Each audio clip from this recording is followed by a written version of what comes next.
बैठे हैं। जहां परमात्मा को प्रसन्नता होगी तो आपको प्रसन्नता का दान करेंगे।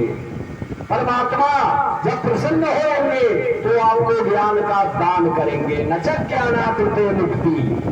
जब तक मनुष्य ज्ञानी नहीं होगा तो इसकी मुक्ति भी संभव नहीं है। मनुष्य को ज्ञानी होना चाहिए तो ज्ञान यहीं पर मिलेगा, बाकी और कहीं नहीं मिलेगा। तो देखें आज आइए हम लोग कथा की ओर चले, निर्मल जस का गान करें, भगवान की पवित्र गाथा का श्रवण करें।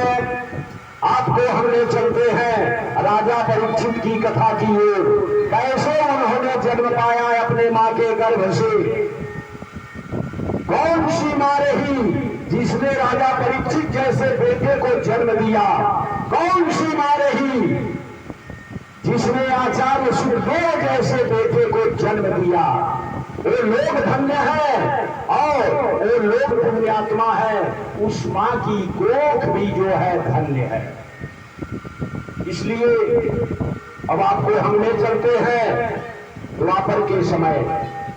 जिस समय द्वापर युग रहा उस समय की ये कथा है। सूत जी करोड़ों साधु संतों को सामने बैठाकर नैमिषारण्य में इस महाकथा का रसपान करा रहे हैं। सूत जी अपने श्रोताओं से कहते हैं जैसे मैं आप लोगों से कह रहा हूं। आप हमारे श्रोता हैं, आप हमारे सुंदर समाज हैं, आप भगवान के महाशक्ति हैं, आप ही इस जगत के बल हैं और आप ही धर्म के खंभे हैं। जो कथा में बैठते हैं वो धर्म को रोके हैं और धर्म ध्वजा को वही फहरा रहे हैं जो भगवान की इस पवित्र गाथा को श्रवण करते हैं। उस समय की बात है जिस समय कुरुक्षेत्र के मैदान में भयंकर महाभारत का युद्ध चल रहा था। ये उस समय का वृतांत है। धर्म और अधर्म के बीच में लड़ाई चल रही थी। एक तरफ धर्म था और एक तरफ अधर्म था। समझ लीजिए महाराज जी, अधर्म जो है धर्म से युद्ध कर रहा है, अधर्म धर्म से युद्ध कर रहा है। उस महाभारत के कुरुक्षेत्र के मैदान में जिस कुरुक्षेत्र की मिट्टी भी लाल हो गई, शोणित से लाल हो गई, रक्त से लाल हो गई, आज तक द्वापर युग से लेकर के और आज तक कोई हरी भरी घास उस क्षेत्र में पैदा नहीं हुई। उस कुरुक्षेत्र में हरियाली नहीं आई, कोई हरी घास जो है उत्पन्न नहीं हुई। उस कुरुक्षेत्र की बात करता हूं। जबकि भगवान श्रीमन्नारायण ने, कृष्ण ने यह समस्त लीला को रचना किया था।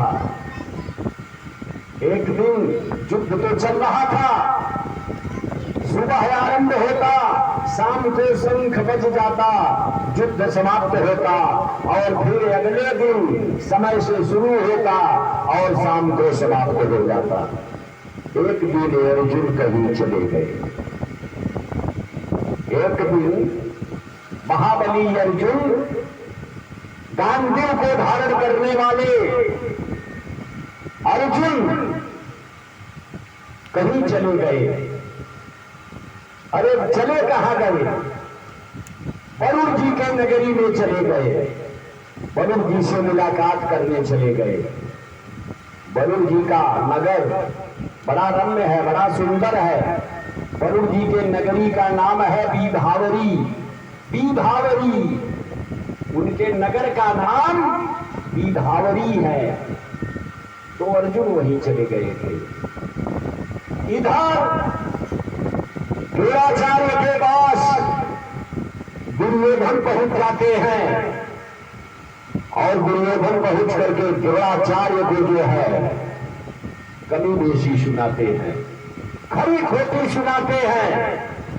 कहते हैं कि हे आचार्य, आपके होते हुए इस महाभारत के युद्ध में केवल हमारे ही सैनिक मारे जा रहे हैं। इतने दिन की लड़ाई में आज तक मैं युद्ध जीत नहीं पाया, क्या ऐसे ही चलेगा? ओ पांडवों की सेना हमारी सेना को हताहत करके चली जा रही है। आप क्या कर रहे हैं? आप सेनापति हैं।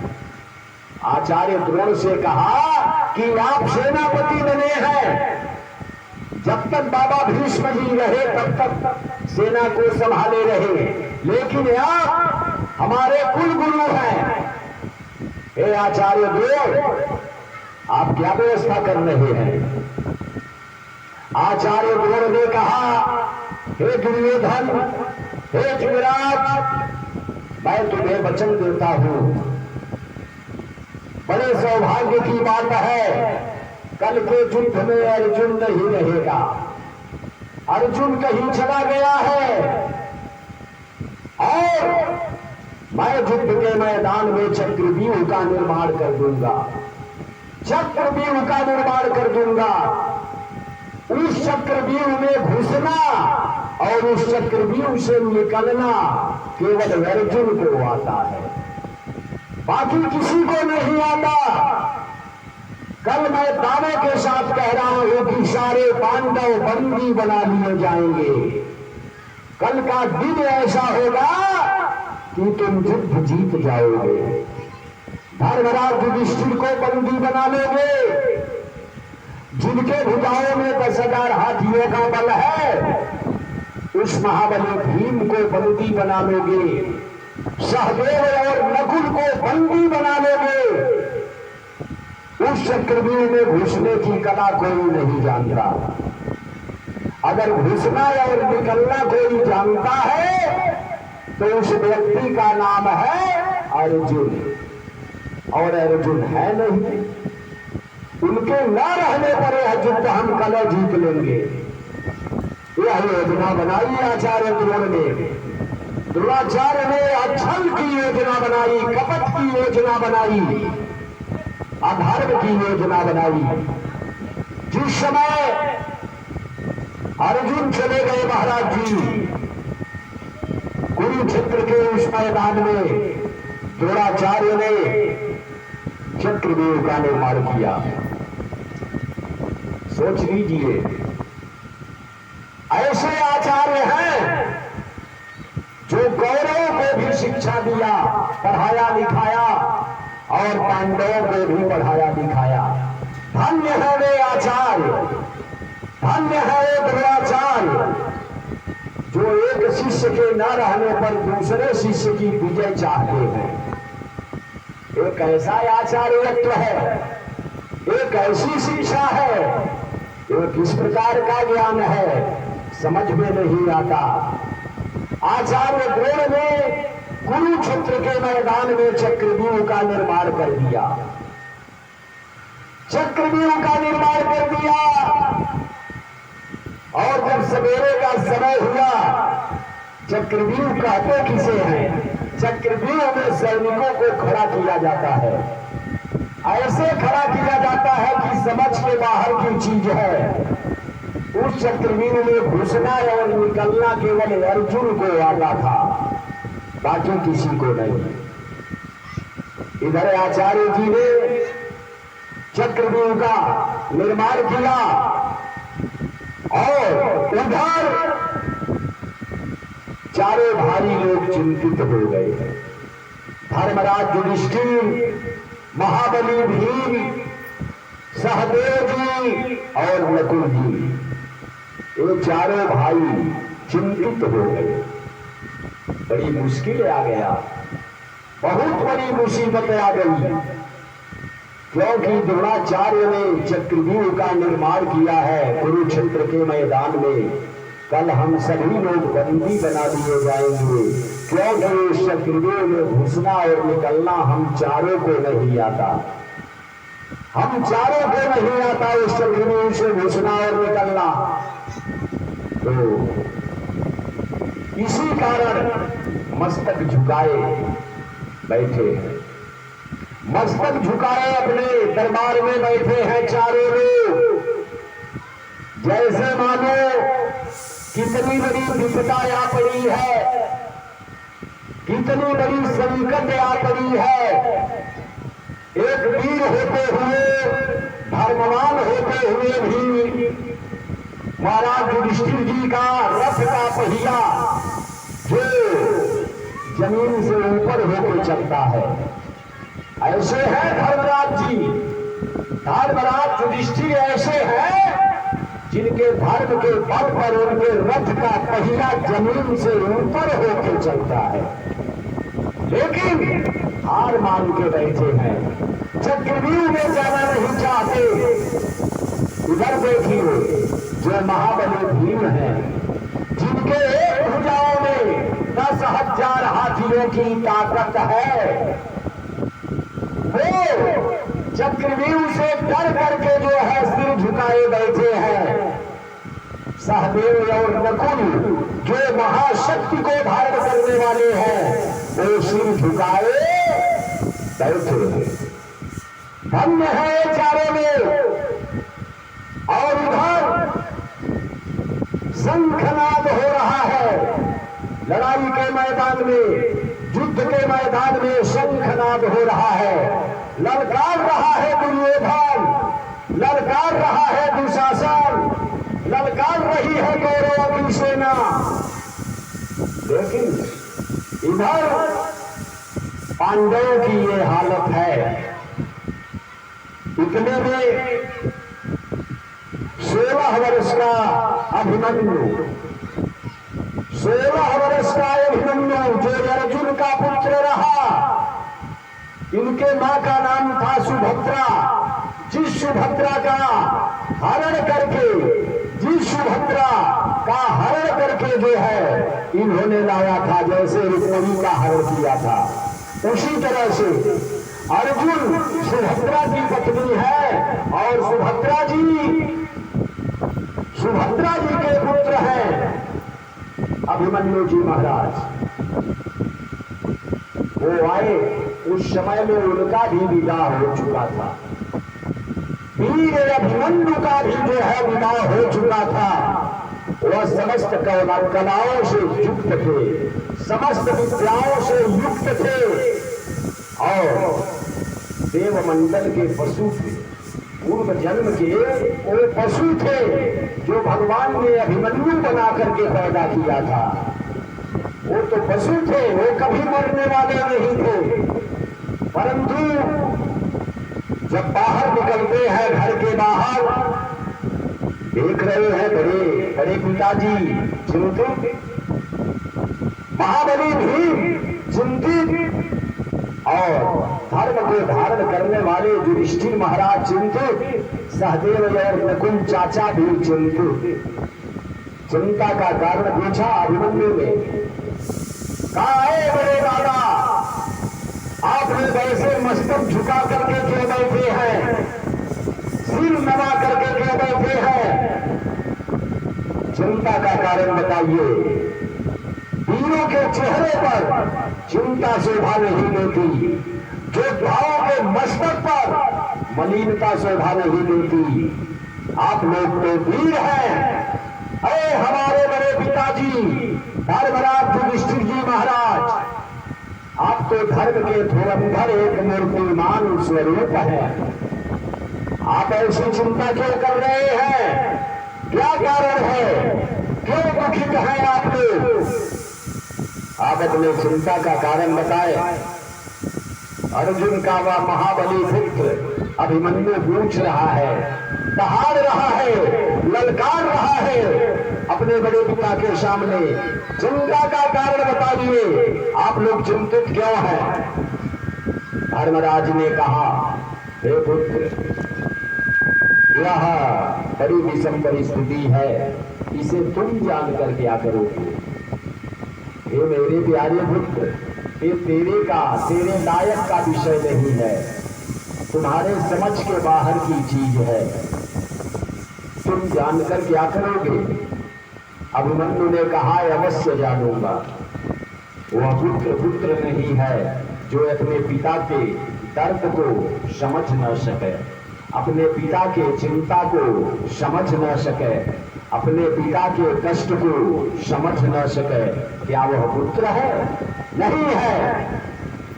अर्जुन के पुत्र अभिमन्यु ने कहा कि हे पूज्य पिताजी, आपके चिंता का कारण समझना मेरा अधिकार है, यह मेरा अधिकार है।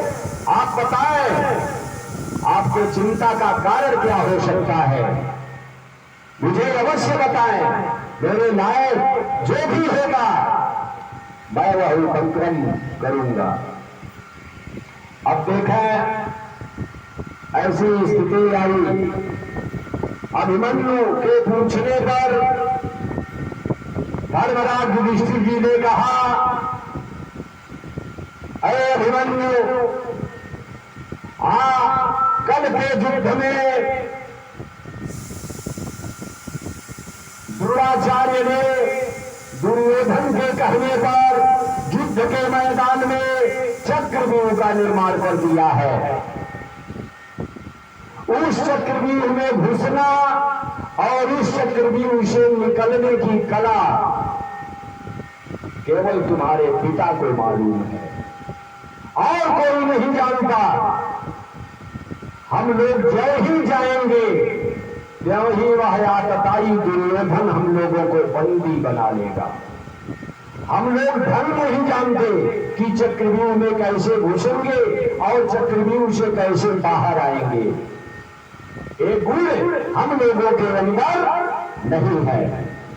यही कारण है कि आज हम सभी चिंतित हैं और आज मौके पर तुम्हारे पिताजी है नहीं। इसी मौके का लाभ द्रोणाचार्य ने उठाया है और मैं जगत को कहना चाहता हूं, द्रोणाचार्य, आपने आचार्यों के नाम को कलंकित करने का काम किया है। दो शिष्यों के साथ आपने पंक्ति भेद का काम किया है, भेदन का काम किया है। ऐसा आपको नहीं करना चाहिए। यह सुन करके अभिमन्यु तमतमा गया, तमतमा गया। यह बात सुन करके अभिमन्यु, उन्होंने कहा, अरे बड़े पिताजी, ऐसे हतोत्साहित नहीं होते। महात्मा दधीची एक कबूतर के रखवाली में अपने शरीर का मांस काट करके दान दे दिया, लेकिन चिंतित नहीं हुए। सत्यवादी राजा हरिश्चंद्र जी महाराज भगवती गंगा जी के तट पर भंगी का डंडा उठा करके मरघट की रखवाली किया, लेकिन आंखों से आंसू नहीं गिराया। और आप तो एक महान नायक है, एक बहुत बड़े योद्धा है, बहुत बड़े एक सलाहकार है। आप जैसे महावीरों के चेहरे पर यह चिंता शोभा नहीं देती।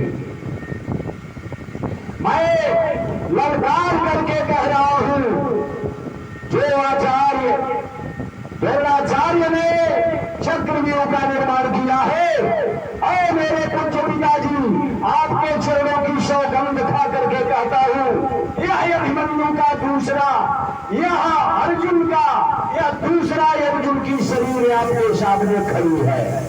अगर मेरे पिताजी नहीं है तो मेरे पिताजी का यह रक्त जो है आपके सामने खड़ा है। मैं आपके चरणों का सौगंध खा करके कहता हूं, प्रतिज्ञा करके कहता हूं, एक चक्रव्यूह नहीं, अगर करोड़ों चक्रव्यूह का निर्माण क्यों ना करे दुर्योधन, तो भी मैं इस चक्रव्यूह का भेदन करके ही रहूंगा।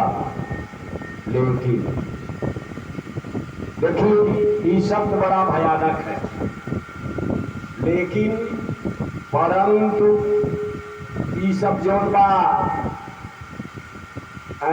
शंका में डाल देने वाला शब्द है न मर साहब। भगवान से विनती है कही जाला कि हे परम पिता परमेश्वर, हमारे जीवन में लेकिन या परंतु न दी है। लेकिन पे आई जाला।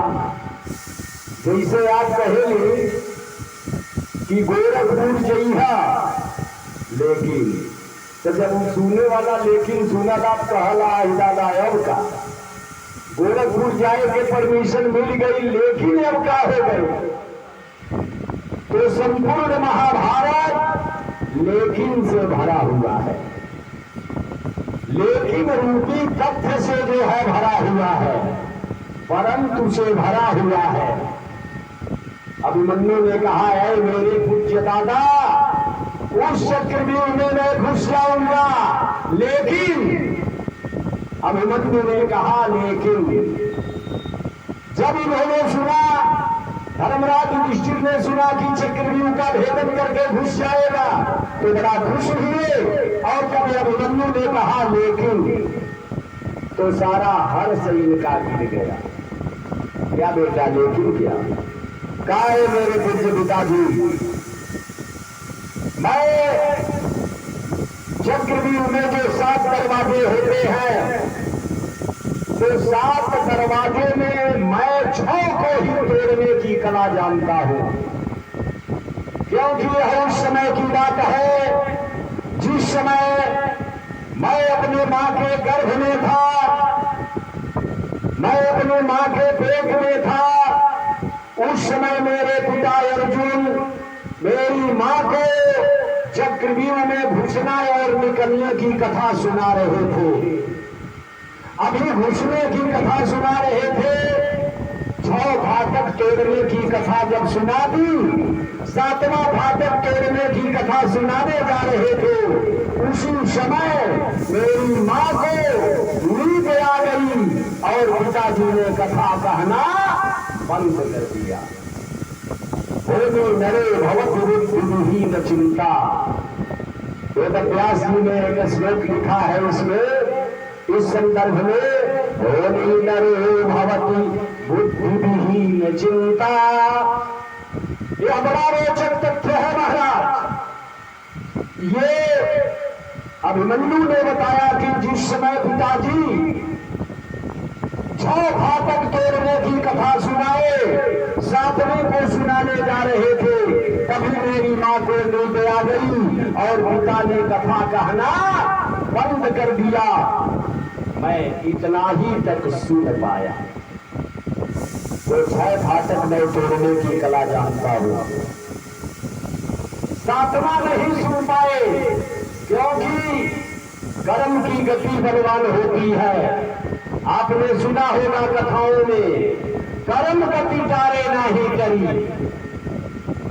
ऐसे है मुनि वशिष्ठ ऐसे पंडित ज्ञानी शोध के लगन धरी। वशिष्ठ जैसा कोई ज्ञानी रहा, मुनि वशिष्ठ ऐसे पंडित ज्ञानी शोध के लगन धरी। लेकिन सीता हरण मरण दशरथ के बनों में विपट करी, कर्म गति टारे नाई करी। महात्मा वशिष्ठ ने उनकी लगन देखा था। और राजा नृग को देखिए, राजा नृग 1 करोड़ गाय का बछड़ा समेत 1 करोड़ गाय का दान रोज करते थे। सुना है आपने ऐसा दानी? 1 करोड़ गाय, बछड़ा सही, दुधारू गाय रोज ब्राह्मणों को दान में देते थे। लेकिन इतना बड़ा धर्म करने वाला राजा नृग गिरगिट की जोनी में चला गया। अरे कोटि गाय नित दान करते मृग गिरगिट जोनी परी।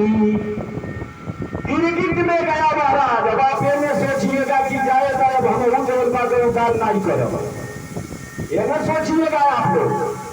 अरे भैया उसमें एक गलती आ गई, काहे गिरगिट हो गए।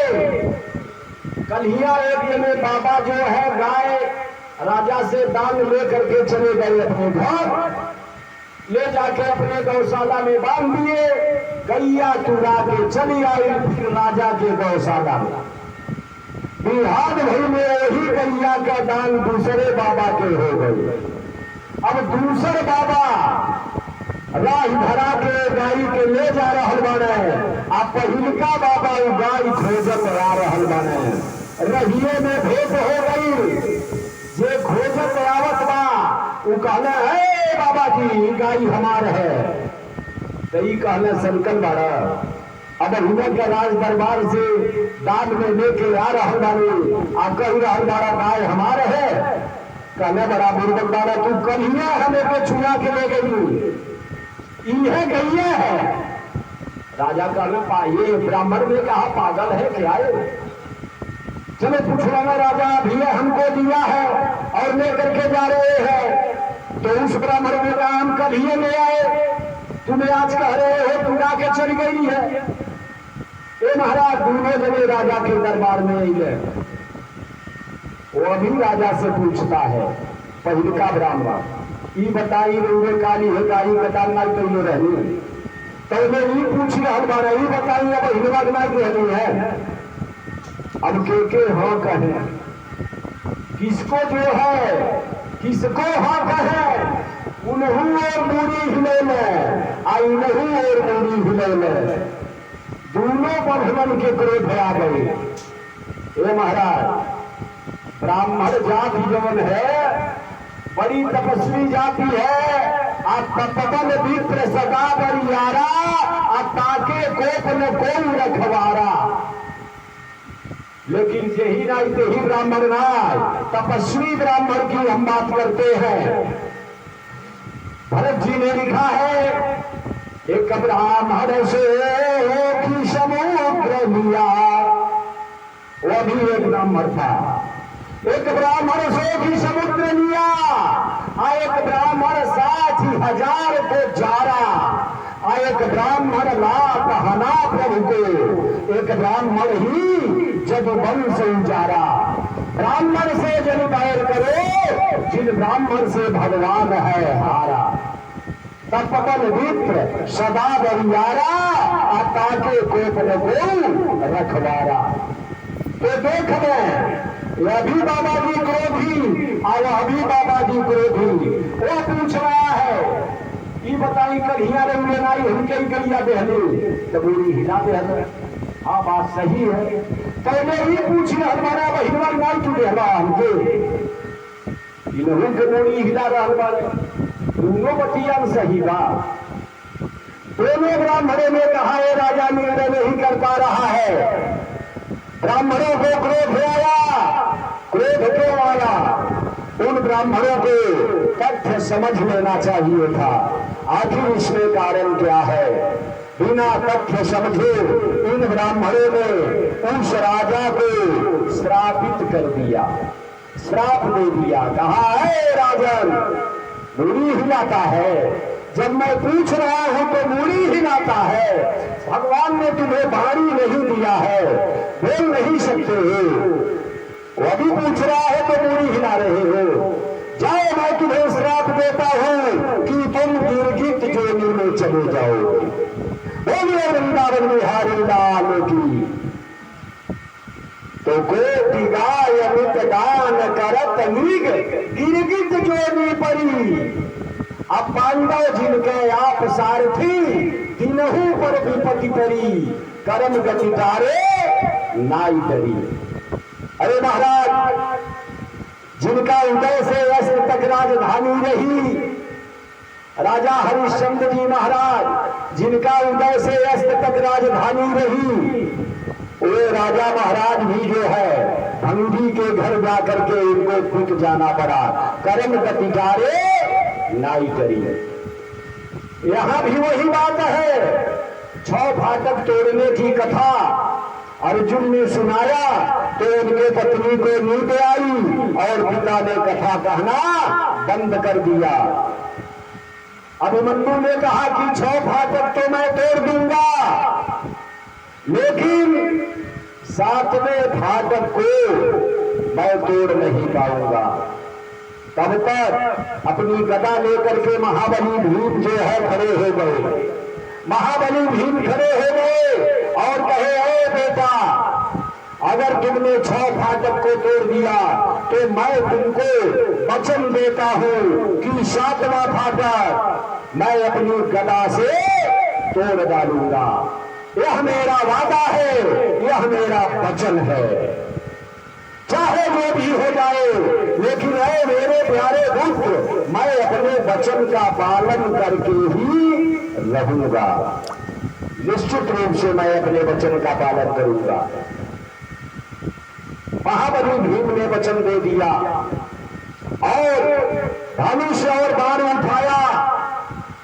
अभिमन्यु ने युद्ध के मैदान में अपने पूजनीय माता जी का चरण स्पर्श किया, बड़े पिता का चरण स्पर्श किया, सबका आशीर्वाद ग्रहण किया, सबका आशीर्वाद लिया और आशीर्वाद लेकर के युद्ध के मैदान में जा रहे हैं महाराज। युद्ध के मैदान में केवल बाण काम नहीं आता, युद्ध के मैदान में केवल तर्कस काम नहीं आता, युद्ध के मैदान में केवल बल काम नहीं आता, युद्ध के मैदान में आशीर्वाद सबसे बड़ा काम करता है। आशीर्वाद, समझ गए?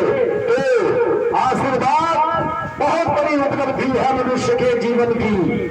जहां तक हो सके अपने बड़ों का प्रणाम करते रहिए, आशीर्वाद लेते रहिए, आशीर्वाद रूपी दौलत से अपना खजाना भर लीजिए।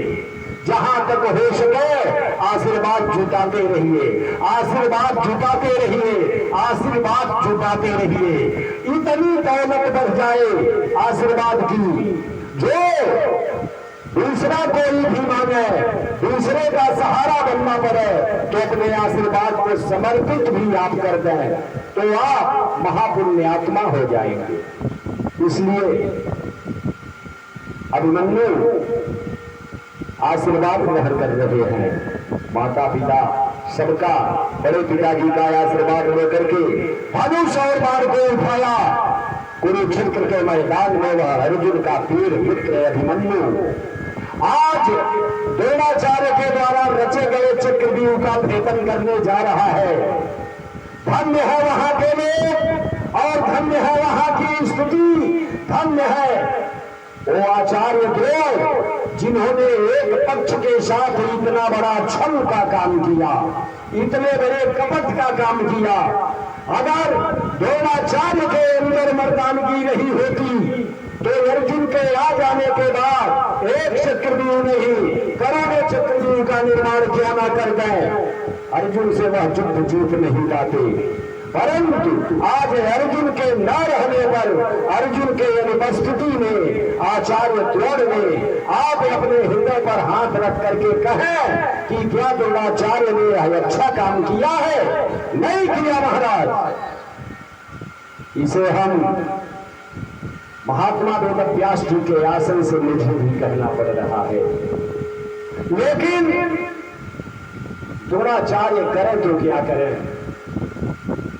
होनी नरो भवति बुद्धिहीन चिंता, भगवान जो चाहेंगे वही न द्रोणाचार्य करेंगे। इसमें द्रोणाचार्य का भी कोई दोष नहीं। जिस प्रकार की प्रेरणा आपको मिलेगी उसी प्रकार से आप काम भी अपना करेंगे। जो आप कथा सुनने बैठे हैं तो भगवान की प्रेरणा है, भगवान का मन है कि आपको भेजे हैं। जो भी काम आप करेंगे इसमें नारायण की प्रेरणा है, ईश्वर की कृपा है जो आपको भेजे। अब देखिए उस भयंकर महाभारत के युद्ध में जहां आताताई खड़े हैं, दुर्योधन खड़े हैं, दुशासन खड़े हैं, शकुनी खड़े हैं, लाखों की संख्या में उनकी सेना खड़ी है और वो सेना का मुकाबला करने एक अभिमन्यु जा रहा है जहां द्रोणाचार्य ने चक्रव्यूह का निर्माण किया है। तो हेलो, जय जय श्री राम।